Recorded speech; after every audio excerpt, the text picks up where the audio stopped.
Good morning, good afternoon, or good evening, depending on where you are in the world right now. It is your favorite barber, your favorite people, David D. Sharp, coming to you live from the Sharp Zone.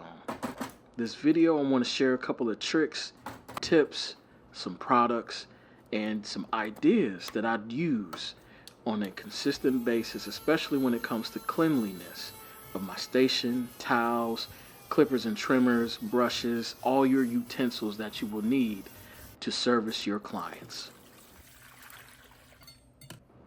Before we even get started, let's make sure we are protecting our skin by using either rubber or latex gloves. I love using Ship Shape to sanitize and soak my clipper guards, my combs, and my brushes. A good 15 minutes of this mix inside some warm water, soaking your combs and brushes and clipper guards and other utensils. Great way to kill off bacteria, clean the odor, and again, 15 minutes is all you need. Barbers, do not put your brushes inside Barbicide. It's going to break and damage your brushes in the long run.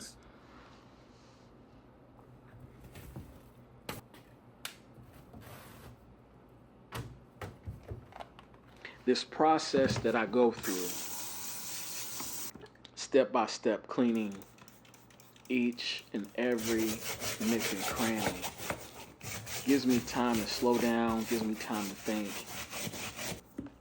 Also gives me a chance to put a list together of things that maybe I need to replace or I need to purchase as far as hair products or combs, brushes, and what have you, to make sure that I have every tool that I need to give any type of service to my clients. But when it comes to your rubber mats, make sure y'all scrub them down thoroughly. Spray them down. Use a high concentrated soap. Make sure that you scrub it very well to make sure you get every last hair, residue of hair product and sprays off of your mat and countertops. Same goes with your Barbicide jar.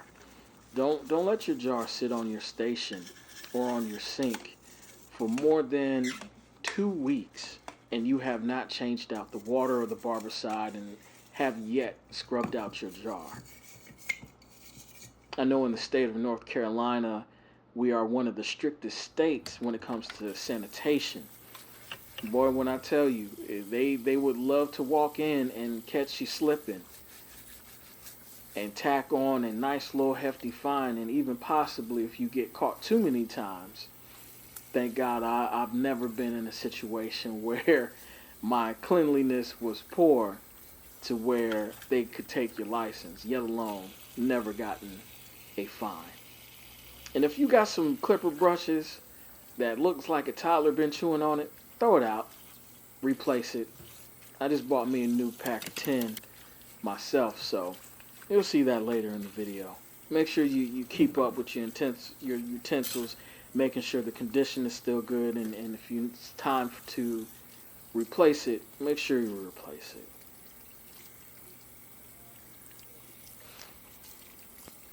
And after using the Ship Shape, make sure you rinse off your utensils very well. You don't want an accident to where you still have some of the residue left on your utensils and tools and you go to use it on a client and it can cause damage to their hair and scalp. And when it comes to replenishing your Barbicide or Marvicide, make sure you follow the instructions. Don't overuse the Barbicide. You can cause a lot of damage to your tools and your utensils that you place in it over a long period of time.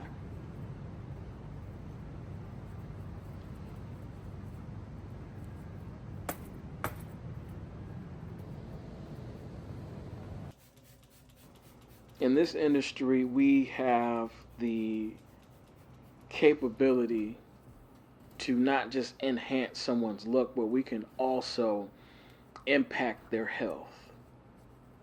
And your station is a reflection of what type of care and health you find to be important to not just yourself, but also how it's going to affect and impact your clients. I'm big on organization. As you see here, I'm using these pencil cases to keep my brushes, my combs, my other utensils that I use and tools. Organization is a must for me, and it should be a must for you. And a matter of fact, what I'm going to do is I'm going to compile a list in the description below to where if you're interested in any of these products that I'm displaying on here, you can get instant access to it. You don't have to search for it. It's all on me.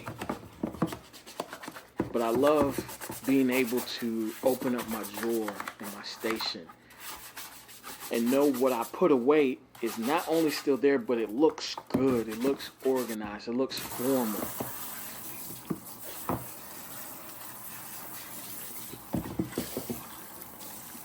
But make sure the inside of your drawers and whatever you have in your drawers is neat, is organized, is clean, because for an example, I have a great handful of clients that have been coming to me for years.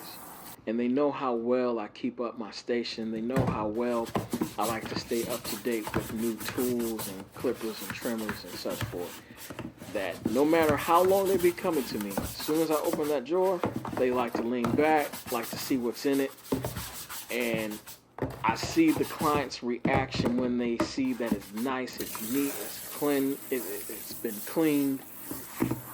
You want that impact on your client every time, no matter how long you've been cutting them, somebody else's client, a walk-in that you will never see again. You want that first impression to be on point. And that first impression is always going to be how clean and neat and organized your station is.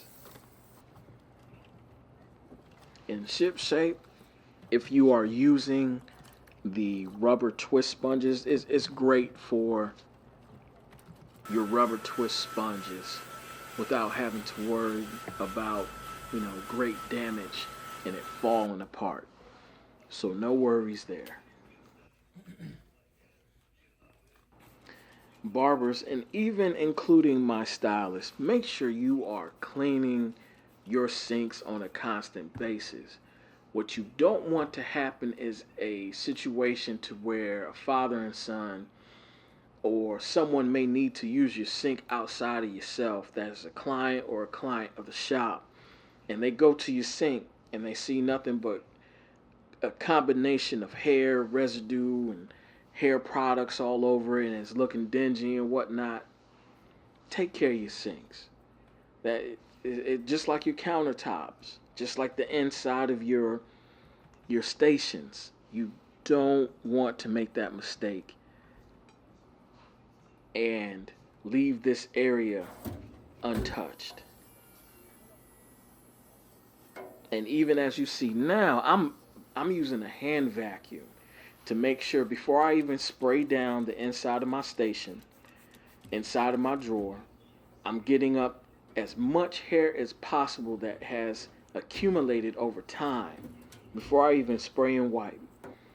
Because all you'll be doing is just spreading the hair and residue that has been left in there over time, and all the germs will just be spreading around, and you did all that for nothing.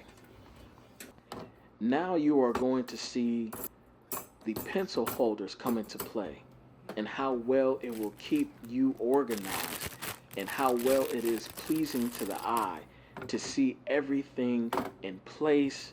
And even to your clients, when you think they're not paying attention, you pull out your drawer, you go into your stations, and they see how well organized and clean you are. Bonus points. Even it might not, turn into tips. or turn into, extra gratuity. But them knowing that they can trust you, that you take care of your station, they can trust you with the health of their skin and scalp and their hair. Everything goes a long way. Every minute detail that you think they're not paying attention to, trust me, they're paying attention. This might not lead to additional tips or gratuity, but them being able to feel safe and being able to trust you with the health of their skin and their hair, that they see how well organized and clean you are, man, that's extra credit. That's extra points, brownie points. Everything doesn't have to lead to tips, but you want your customers to feel that safe with you. And then when it comes to cleaning out your charger stations, make sure you use Lysol wipes. Do not use water. Do not use a spray, because it will cause damage and rust to the metal piece on the inside of the charger station. And it will cause damage to the battery life in your clippers and trimmers. And then now you have to replace not only the charger stations, but now you have to replace either the battery or the clipper and trimmer itself. And that's even more cost effective. Be smart, be safe, be wise when it comes to cleaning your stations.